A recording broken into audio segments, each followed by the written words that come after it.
Hello everyone, and welcome to my channel, Histories of Airliners. Today we're taking a trip down memory lane to explore one of the most iconic airplanes ever built, the Boeing 707.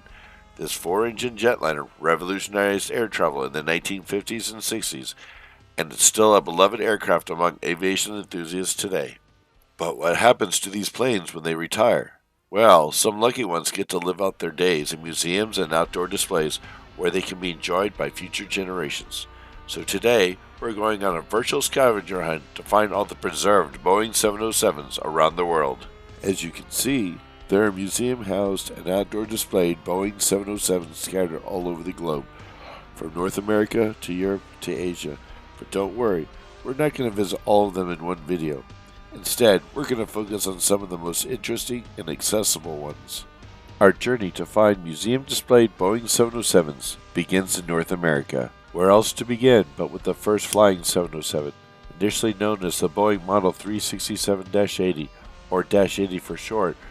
While containing many structural and electrical differences from production 707s, the contribution of this particular aircraft to the overall design is indisputable. Built in 1954, this aircraft was used to prove jet airliner concepts to airliner owners all over the world. Even when the 707 was solidly in production, this aircraft was used to test military and civilian aircraft design concepts until 1973. The aircraft had been at this point donated to the National Air and Space Museum in Washington, D.C., and all that was needed was space to display it, which wouldn't arrive until 2003 when the Udvar Hazy Annex was built near the Dulles International Airport. This is where this aircraft sits on display to this day in early 2024. The next 707 that is on display in North America started life with Ward Air Canada in 1969. The aircraft would have several operators from that day to 1985. These included not only Ward Air Canada, but also Montana, Austria, Sudan Airways, and Nigeria Airways, which flew this aircraft with its Montana, Austria livery and registration. In 1985, the aircraft was taken in by the United States Air Force as a VIP transport VC-137. 7 years later, the U.S. Air Force would convert this aircraft to an E-8 J-Star battle management aircraft. In 2023, the aircraft was retired to the Museum of Aviation at the Warner Robins Air Force Base in the U.S. state of Georgia. Our last stop in North America is a cockpit section of a former LL-707. This aircraft served LL from its delivery in 1961 to the date it was placed in storage at the Ben Gurion International Airport in 1984. After this, the aircraft was partially scrapped, with only the cockpit section being saved. From 1985 to 2000, this section of the original aircraft was on display inside the hull of the USS Intrepid Museum in New York City. From 2000 to present, it has been on display in the Cradle of Aviation Museum in Garden City, New York, on Long Island. 4 examples of the Boeing 707 survive on display in Europe for the Euroset aviation fans. Our first stop in Europe is at the French Air and Space Museum, located in the southeastern edge of the Paris-Le Bourget Airport, north of Paris. This aircraft, registered as Foxtrot-Bravo Lima Charlie Delta, was delivered to Air France in 1966. Air France passenger service continued until September of 1982. The aircraft has been on display outside the French Air and Space Museum since April of 1983. The next stop is at the Brussels Royal Museum of the Armed Forces and Military History in Belgium. This Boeing 707 was delivered in December of 1959 to the Belgian airline of Sabena. Over the 1970s, the aircraft would be leased to a series of African airlines for short-term operations such as Air Algerie, Mandela Airlines, and Cameroon Airlines. The aircraft ended its career with Sobel Air, a charter airliner belonging to Sabena. This aircraft was eventually withdrawn from passenger service in 1981, with the nose section of the aircraft being put on display in early 1982. Across the English Channel, another nose section of a Boeing 707 can be found at the Museum of Flight in East Fortune, Scotland. This aircraft was initially delivered to the British Overseas Airways Corporation, usually called BOAC for short, in September of 1960. After a decade of service with BOAC, the aircraft spent a few years leased to both Malaysian Singapore Airlines and the follow-on company called Malaysian Airlines System, an earlier name to the current Malaysian Airlines. By the mid-1970s, the aircraft returned to Britain with service with BOAC's successor, British Airways. In 1977, the aircraft was transferred over to the holiday charter airliner British Air Tours, a subsidiary of British Airways. The aircraft was withdrawn from service in the early 1980s. Initially, the whole aircraft was preserved at the Royal Air Force Museum, Cosford. After 2006, the aircraft itself was scrapped, while the nose section was preserved in Boeing colors at the aforementioned Museum of Flight in East Fortune, Scotland. We find ourselves back in Belgium, this time in the city of Vettern, just outside of Ghent. Like many 707s back during this period of time, the aircraft started with Pan American Airways, named Clipper Resolute. This started in 1961 and ended in 1970, when the aircraft was leased and then eventually purchased by Lloyd International Airways in 1971. However, by 1972, Bahamas World Airlines purchased the aircraft. Poor financial times caused this aircraft to be repossessed by Bahamas World's Bank in 1974. In 1978, the aircraft was leased by Southeast Airlines for about a year's worth of passenger service. The aircraft would swap hands a few times between aircraft leasing companies until purchased by the Age of Enlightenment Aviation Company in 1984. After this, the government of Benin purchased the airplane as a VIP transport. Then the aircraft was put into storage in 1989 and eventually purchased for display in 1997. Initially, the aircraft was displayed on top of a local building in Vettern, but after complaints from the local government, the aircraft was lowered onto the parking lot of the building it used to be on top of. The next step of our journey for Museum Boeing 707s takes us to the continent of Asia. Our first example of the Boeing 707 on this continent can be found at the Hatzer Museum outside of Tel Aviv, Israel.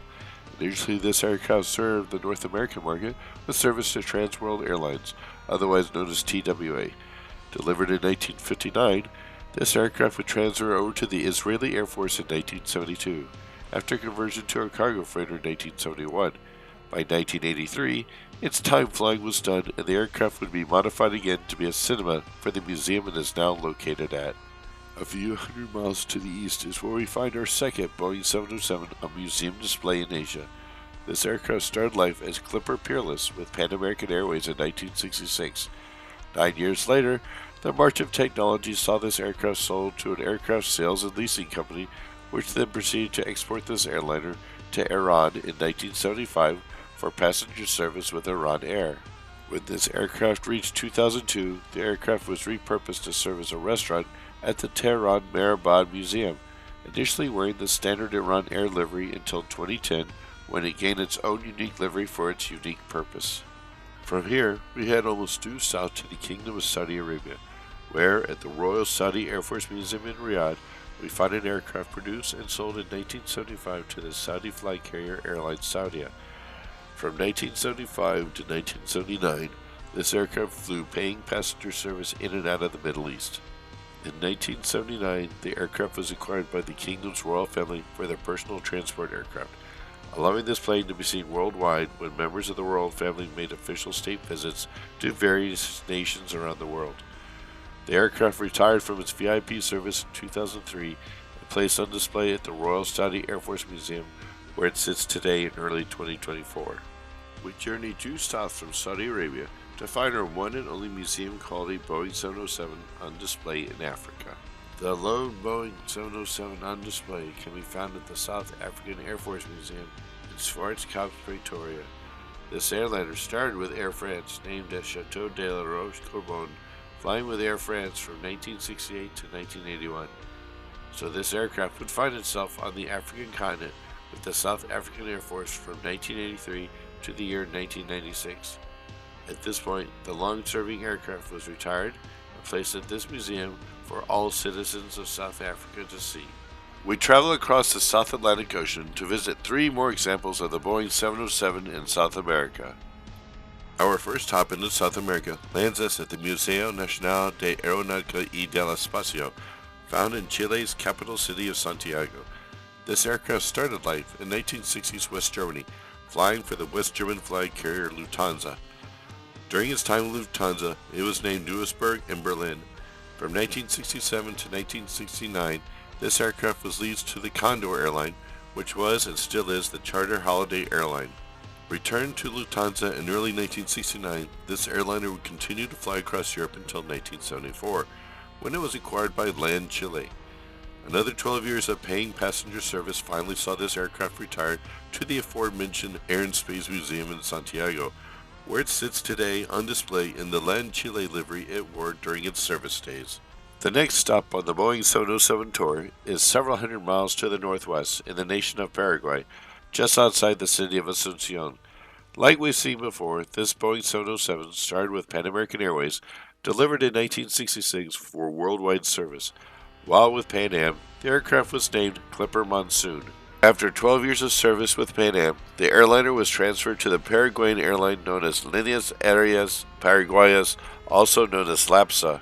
In 1994, the aircraft was transferred to the Paraguayan Air Force and converted for use as a presidential transport, but was not actually used for this purpose.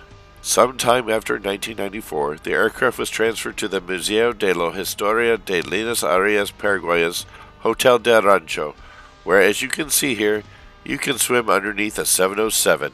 The last stop on our whirlwind tour of Museum Boeing 707s lands us in the Australian outback.